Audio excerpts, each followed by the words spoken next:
And hello over there. I see you. My name is Josiah Dos Mulele. Josiah is Hebrew, Dos is Portuguese, Mulele is Setswana, and I am Mopedi wa Mosara, so I'm here for everybody. Welcome to GAPTV, and we're excited to have yet another amazing soul. I'm not going to introduce her. She is going to introduce herself because she has an amazing name. Welcome. Hi. Stephanie. Okay, if I say it in South African language, it'll be Stephanie. Ebo. But Stephanie, say your name and what's the origin of your name and which land are you from? Take it away. Action, take one. Yes, so my name is Stephanie Chiamaka Michael. So Chiamaka, you're like, what language is that? That is Igbo, and that is from Nigeria. Yes. Oh, it sounds so beautiful. Say it again. Chiamaka. Chiamaka. That means God is good or God is beautiful. Wow. Yeah. All this time, you've been sitting with that name and we didn't even know that God is good. They call me that at home, so Chiamaka. Come on. And God has been good to you. Amen. Yeah, because you've been doing amazing stuff. We are following you on social media. Yes. The beauty about social media is that whatever you're doing, whatever you're posting there, we can see. We're going to talk about it in a little while, right? First of all, first question that I ask all the guests, how do we know each other? Oh my God. I think it's the first time I see you. Yes, ever. Oh, well, Mr. Josiah is here. He used to be my lecturer. Oh. I think it was almost a decade. Like it was 2015. Gosh, this is 2023. Sure. I was a tiny baby girl when you saw me. Wow. Yeah, I can't believe it's been almost 10 years. Yeah. 2015. And which university? So for the purpose of the guest, I studied drama at the University of Pretoria, 2015 to 2017, and in 2015, Mr. Josiah was my, acting lecturer. I tried. Yes, and you did amazing. Your production was like so memorable to me. I still have the recording of the production we did together. It's on my YouTube channel. So yes. Hey, I hope you heard that. It's about stereotypes, yes, right? we're breaking it. It was called Break the Stereotypes. Breaking the Stereotypes. Yes, that was actually the name. Wow. Yes, and time flies. I can't believe it always feels fresh, but it's actually been quite a long time ago. Yeah. Wow. All right, let's get into the heart of it, right? So here we want to obviously profile you. Yeah. And we also want to find out what are you doing? What are you up to? In Zulu, they say, udume ngani. You know, what's the it factor about you at the moment, and then we'll go back into your history when you were studying. What are you doing right now? What's making you tick? Okay, so right now my brain is full of one thing, the event called Festival of Nigeria, #fun, FON, and also FUN, because it's going to be lots of fun. Right. So it's going to be happening quite soon on the 14th of October in Randburg, Johannesburg here, at Max Park Sports Club. So I'm actually inviting everyone listening to this to come join us at the Festival of Nigeria on the 14th. 14th. This Saturday. This coming Saturday, 14th of October. Yes. At Max Park. Yes. And is it fun as in... Fun. Fun as in the FON. Pidgin English? No. It's like an acronym of like Festival of Nigeria. #fun. I thought just what you were doing there. Yes. Like, it's going to be fun. It's going to be fun. Like, it's going to be Festival of Nigeria, and also it's like a play on words. Yeah. Yes. Okay. In the show, that deserves a... You'll hear it. Yes. You can hear it, right? Well done. Well, you didn't start with festivals, right? You studied drama. You went to University of Pretoria to study what? How did you even know about studying drama? Okay, so I grew up watching Nollywood, which we were speaking about just earlier. I watched everything. I watched Disney Channel, lots of Hannah Montana. Yeah. I also watched Nigerian film. I used to watch Rhythm City even when I was still younger in Nigeria. It actually showed in Nigeria as well. Wow. So, yes. So I featured in Nigeria. Yes. So Wow. there's actually Rhythm City in Hey, Nigeria on Rhythm City, you DSTV. still owe me because I featured in Nigeria. Yeah. So and I was also just obsessed with like stories. And one of my favorite storytellers was Trevor Noah. Growing up, which is surprising because he's a comedian, but Right. he actually always told stories on his shows, Yes, and that was yes. very funny to me. And I was always engaged, even with music. If a musician is more storytelling Right, than just like right. saying things, I always engaged with that. And I found that I was so obsessed. I was obsessed with stories. Wow. Not just film, but stories itself. Right. I went to boarding school as well, so you're not allowed to watch TV. But I would Right. sneak into like the living room to watch TV in the middle of the night. I would actually wake up and sneak in. And my house mistress at the time knew I had an obsession. So Right. sometimes she would allow me to leave the Yeah. boarding school to go buy DVDs with her to pick the Wow. best ones. So there's always been an obsession, but I never thought it could be a career path. It's like, okay, I just like it. Yeah. Like it. But when I was doing my matric, Right. I realized you have to make a choice. And now, do I do what I really like the most, or do I do what like everyone thinks I'm gonna do, law, international relations, Right. something like that? And literally, when I was applying with my dad beside me, filling out those forms, he was like, Yes. "Why are you not choosing?" I said, "It's gonna be my third option, but my first option is drama." He was like, "Drama? Study law and then you do drama on the side." Yeah. I said, I don't know. I this is where my heart is. And I was so Wow. scared. I was like, what if I don't make it in this career, in this industry? Because Right, it's not right. easy. Wow. But I just had an obsession and it was going to consume me otherwise. And I said, let me just give it a go. Let me Right. give it my best. And I know I have certain expectations for my family as to Yeah. what I'm supposed to achieve in life. So I wouldn't just wait around Yeah. for someone to give me an opportunity. I already planned from my first year that I would create my own opportunities for myself Wow. once I Already? graduated. Yes, for my first year. So Wow. I already knew what I was going to do before I even graduated. But So- what did your dad say in that moment? I mean, did you eventually sign up for drama? Because this is a big issue that I've seen with a lot of students. Yeah. You know, when they come there, they're like, I want to do drama, but parents are saying, no. Mm-hmm. Right? But did your dad eventually say you can sign up, or Yes. did you sneak in, like you snuck in at night to go watch movies? Exactly. I'm always like this. Yeah. Well, he allowed me. Yeah. My father is someone who he would give his advice, Right. but he wouldn't force it upon you. You will know he's not happy about your decision. But he Right. says it's your life. His job is to pay your school fees and just make sure you do something with that degree. Don't waste his money. You know, Wow. it's expensive these days. So Yeah. I already knew that. Okay, but he was not happy. He was not happy for like maybe a whole year. Sure. And it's like he's angry with me actively. Yeah. It's a thing of like, you're just making the worst decision ever. So he wanted you to Yeah. become what? A lawyer? A lawyer. So it was always like a thing. Right. Like when I speak very fast now. Yeah. So they all think, oh, she speaks fast. She can confuse people with words, and she's supposed to be this one. They just go, this is a doctor. This is a lawyer. This is an accountant. You be the lawyer. You will be the doctor. You be the this. So I was the lawyer of the family based on Yeah. I talk like this. I'm always doing things. You know, to interject there, you know what's so funny? I meet a lot of parents in the street telling me, oh, please, I want my child to be on stage because they talk fast. Like, it's like, no, that's not the Yeah. prerequisite, right? Yeah. Yes. But there you are. They also say, no, also to become a lawyer Yes, or whatever. talk Gotta be. That's hilarious. Yes. And funny enough about speaking fast, Yeah. even up to now, I went to university where you were, Yeah. and we all had the voice training and everything. Right. And I tried to learn how to speak slowly, but my brain is just working at 100. So Yeah, before I right. speak, I've already thought about like 5 different things. So I'm just my mouth is trying to catch up with my head. So that's why I speak fast. Sorry. Listen, this girl has been talking fast since I know her from many, many moons ago. So I know. Yeah. But one thing I like about you is that you also act very fast, right? In terms of action, in terms of whatever thoughts you want to do, you put it on the table and you run with it. That's one thing I want to talk about. Now, you started this drama, right? For how many years again? 3. 3 years, right? When you left, okay, let me just say, the fears of your dad, are you also still fearful? Was that, you know what I mean? Did you think you made the right choice starting this thing, this drama? Oh my God. I have to be honest. Yeah. After I graduate, even up to now, Yeah. I think the right choice would be in meeting people like you. Right. Like meeting people who have the shared vision, Right. people who are all inspired by similar things that Sure. encourages you. But I would say in terms of the knowledge received throughout the course of my 3 Yeah. years, I don't know if maybe a different curriculum would have assisted me in getting to the industry and actually becoming employable.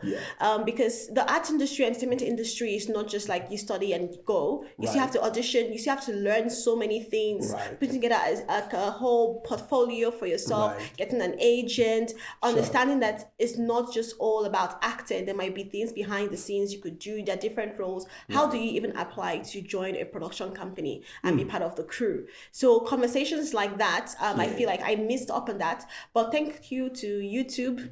I went to the University of YouTube. And I was able to just use that, combine it with my knowledge from university. But I will say that things like writing the long essays, those 40-page essays, helped me with my confidence in my writing abilities, because I'm a script writer as well. So that courage to write like a 90-page essay, now I can transfer that into like script writing for 90 pages. And when you go to university, you have a kind of like courage in you, instilled in you, from saying, oh, I learned this. You feel like you know something that other people don't know. And that can be upside down if you actually don't know anything, but you're telling people, I know. But that courage allows you to go for it. Personally, for me anyway. So I would encourage school, but I would say the school needs to be revamped a bit. So what you're saying is about how the institution should align itself with the industry. Exactly. Right. To be, there's a word, not industry friendly, but to be relevant to the industry. Because what you're saying is so interesting. And I mean, just my backstory, when I was studying at Technical in Pretoria before it became TUT, I was a student and then I became a lecturer. Oh, wow. And I can tell you, I was the first black lecturer at Technical in Pretoria, which was a whites-only university. Wow. Trust me, it was a big thing back then, right? But I stayed there for 2.5 years. And I was telling students, when you go out there, just painting a rosy picture, when you go out there, this is what you're going to do. And my friends in the industry tell me, it's a different world, what you're telling the students. So I left the classroom to be in the industry. And what a shocker.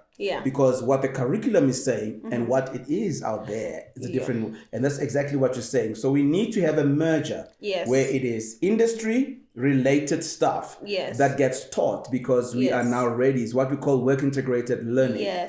Right. I hear you fully. Now, do you regret studying this drama? I try not to regret. I will say early on after graduation, I was just like, if I studied law, maybe I would have gotten a job by now. Maybe I'll be employable somewhere. Maybe I wouldn't just be like, I know many people who after university went to study a second degree, psychology. I studied accounting. I'm actually graduating next month. Oh, wow. Hang on. That requires There we go. So I'm from Boston. So I did like a course because I have a business, Bunchy, which I started in 2019. We're going to get into that. And I just said, okay, I want to be a business person. As much as I'm an artist, let me also be a business person. You need certain like knowledge. So I had to study taxation, accounting practice, just so I can have that to elevate my company a bit more. So I can understand when people give me papers, I can look at it and know what you're saying to me. So I know where I want to get to, and I need to be more than just an artist to be. I don't want us to rush that, because this is a very, very big thing for me, right? Where if you put a business person and an artist in a room, the reason why there's no funding coming out is because these two are speaking different languages. This one speaks with a passion. It's a story. I'm very passionate about this. This one wants the numbers, right? Exactly. And if you are doing what you're doing now, and which is what I encourage to a lot of artists, go and study business, because you are the business, right? I've coined the name Artstrepreneur, right? Where you take your craft and you actually make money out of your craft. That's exactly what you're doing. You're saying, I've learned the craft and now I want the business. And these two must merge. And I think if a lot of artists can have that, we'll be able to run our businesses, right? Because we don't see ourselves as business. So I'm really, I think it deserves another one, guys. Yeah. You know what that is? I want us to fast forward, right? So just to go back a little bit, hang on, because I want you to encourage somebody. Right? were you born in South Africa or were you born in Nigeria? And how did you find your way in South Africa? Okay, so I was born here. I was raised in Nigeria because Nigerian parents have a thing. You must do like your primary school. You must have the Nigerian culture cemented in you before you travel abroad. So I was born here, raised in Nigeria, did a bit of like high school in Nigeria, boarding school. So I went to boarding school at the age of 7. So I'm pretty independent. So from boarding school, I came to South Africa. I went to school. From school here, high school, I went to university, and then I lived away from my family again for 3 years. So now I live with my family, and this is the longest I've actually lived with my family since I was 7, like a consistent period. Yeah. Is it the long? Is it because of his mom and dad around you? Yes. And also I'm like, when you are an entrepreneur, you find ways to cut costs. If you can live with your family and not pay rent, you'd be like, why do I have to pay rent when I can just stay here? And I'll contribute to groceries once in a while. But so I actually love my family. I'm a family girl. Like, I don't mind. I can be 30-year-old and be a billionaire and still want to stay with my family. It's not really about finance. It's just about closeness. And I know how important family is because I see my parents growing older every day. So if I'm running away from them, one day I will miss them. So now I have them around me. Why would I run away, So I want to be close to my family as much as possible. Yeah. Stephanie, what are your adventures ahead?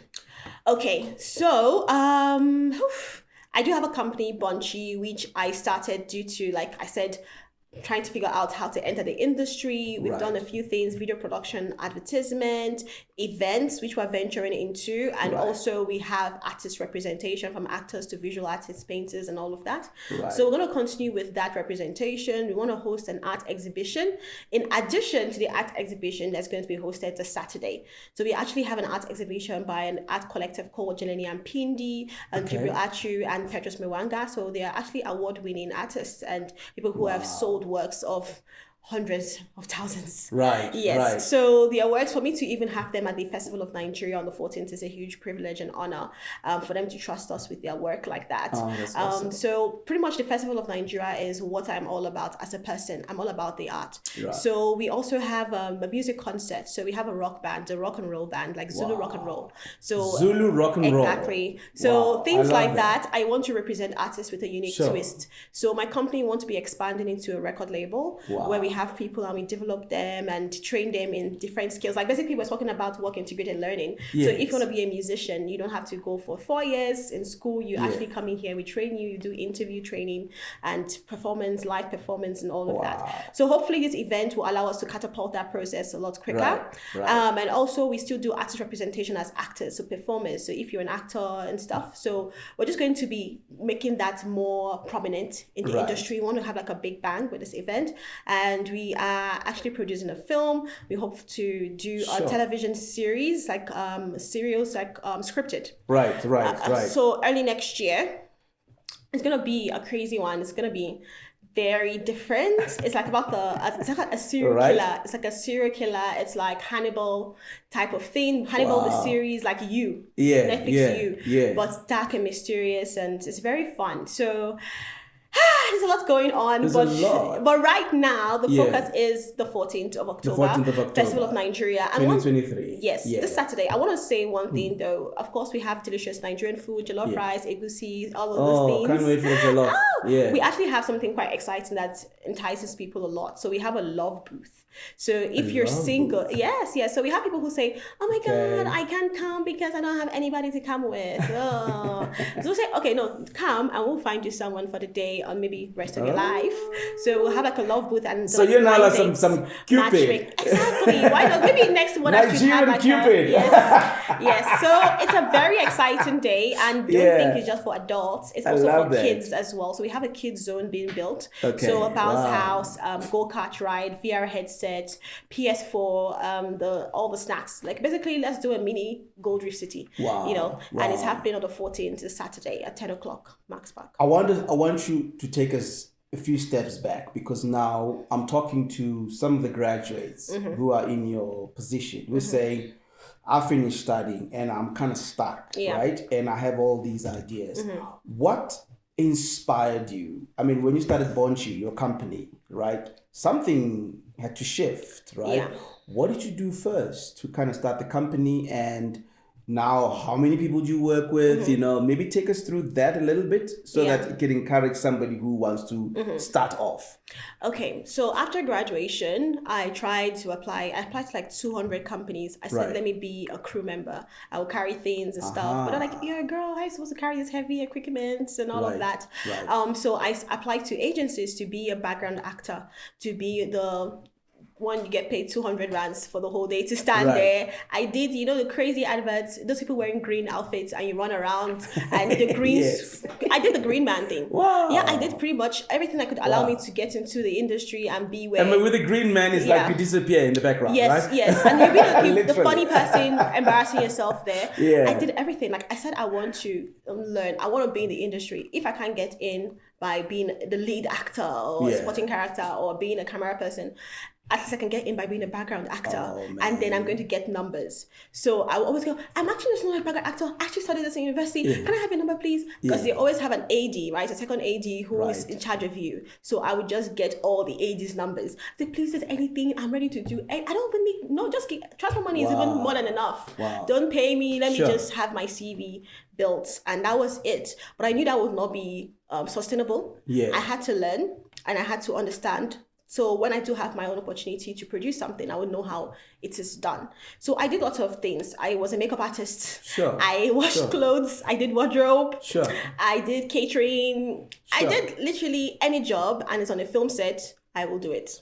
There's wisdom in that, right? There's wisdom in that because most of the artists or students that finish studying, they see themselves as a Charlize Theron already, like in the lead. Like, there's nothing wrong in obviously thinking that big.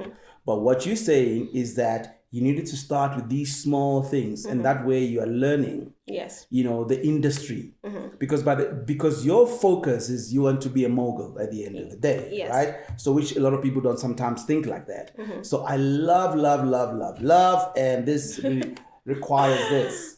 Because this is a beautiful thing. I mean, trivia. I used to work at, you won't believe, at MacD, right? I thought I'm just going to jump in there and become the manager. Guess what they did? They made me to be the sweeper. I hated it. But what I did not know, I was learning the business, right? From the sweeper, then you get promoted to the guy who starts now to put the patties. And by the time you're the manager, you're in the forefront, you know exactly what's happening in the background, right? So now when you're the producer, you can't go, somebody can't BS you tomorrow and say, I can't do it. So what? I can actually do it. Let me show you how it's done because I've been doing it for years. So that is really, really a good trait to have. Well done in that, right? Thank you. And thank you for that. That wealth of information. A lot of artists just want to go there without really doing and digging there. What is the intention? What do you want to achieve? I mean, you studied drama. You wanted to. What eventually do you want to become? I just said mogul, but maybe that's not where you want to go. Definitely. I always say, people go crazy when I say this. I want to retire at 30 years old. Cool. Yes, I want to retire from working for money at 30. I want to just be like a philanthropist who chooses what I want to do with my time. That's always been my dream for quite a long time. So I work at that rate. I work 24 hours a day just so that at 30 years old I retire. So God, please help me make that happen. But industry-wise and career-wise, I want to have an arts and entertainment company that represents both behind the scenes and in front of the camera talent, and just a variety of art. So from the visual arts to music to like performance to modeling. We want to have a fashion brand within Bunchy. We want to have even merchandising, so products, manufacturing products as well. Just pretty much everything. We want to rule the world. So we just really want to create a platform for people to develop their art. And for me personally, having my experience of being a young person trying to enter the industry, having no one to guide me, want to be a platform that young people can approach, and then you get that guidance, you get that sponsorship to create your first short film, skills development, constant skills development. So we have a huge goal that will probably be a lifetime to achieve, but we're going to try our best. Wow. I mean, this really warms my heart. We've got a tag here, each one teach one with GAP, right? And the idea came about like during the 80s. There used to be that slogan, when they asked Mandela, what are we going to do, with the education system? He says, each one will teach one. And we believe that we've got like key people in the industry, they're sitting with information. They could be passing down to the graduates. Graduates could be passing down to the community theater actors and workers, right? I want to ask something. Do you think that it's important for people to study the arts?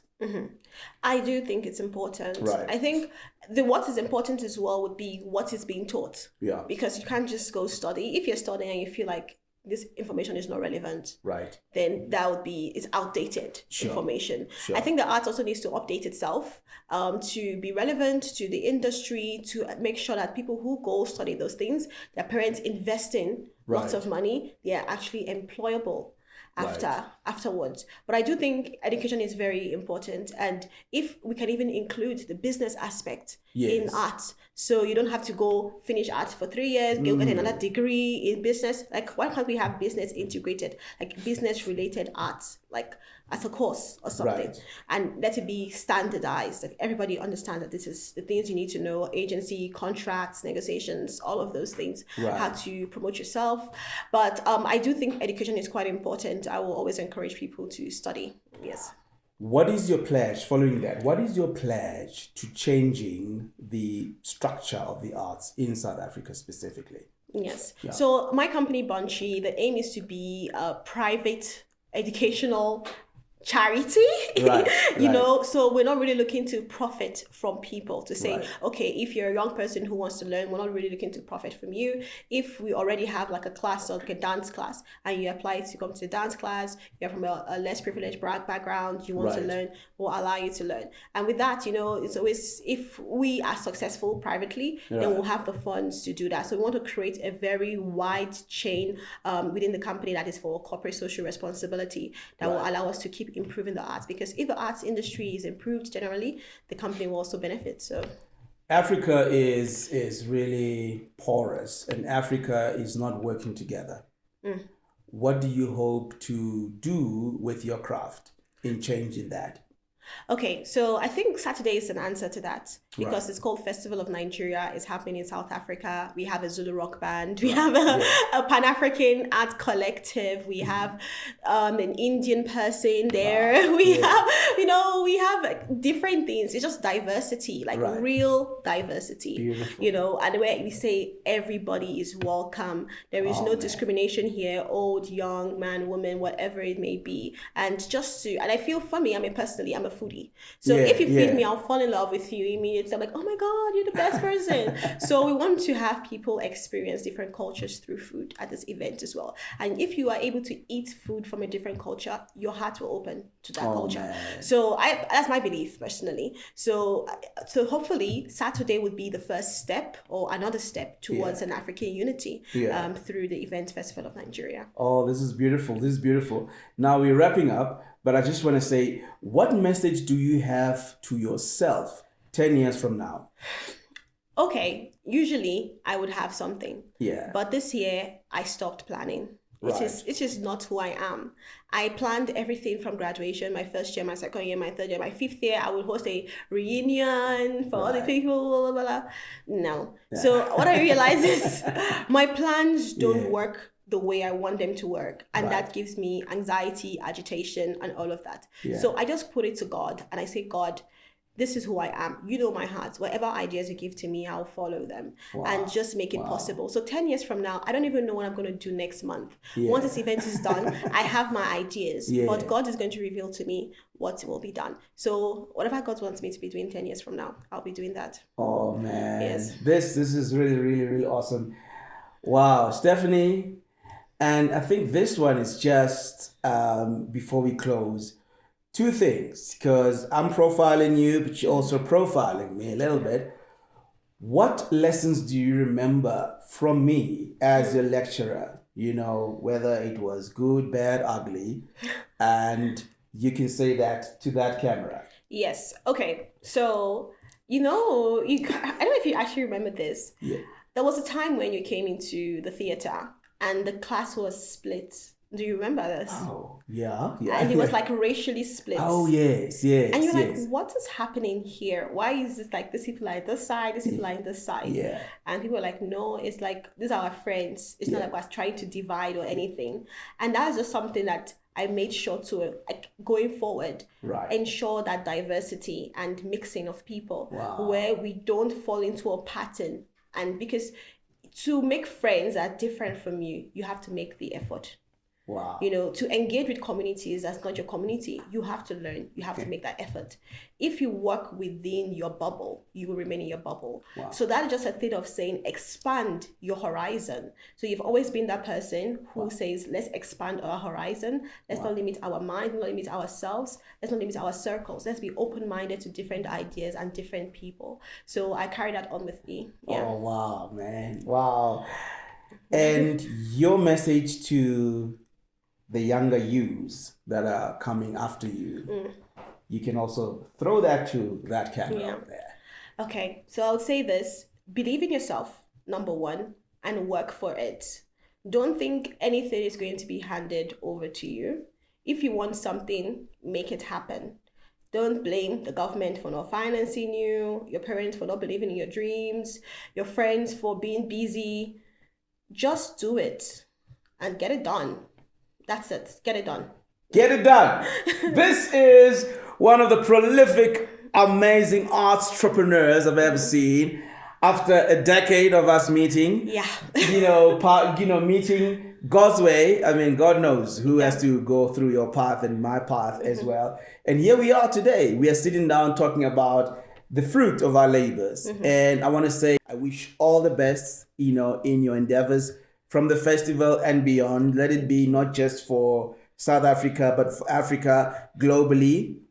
Because I think there's something about people coming together and breaking bread together. Yes. There's something beautiful about that. And you've already started that. So thank you so much for joining GAPTV. You were amazing. And may God bless you in all your ways. Thank you so much. Thank you for having me. Thank you for this amazing, and this is a great idea. So thank you for doing it. I love it.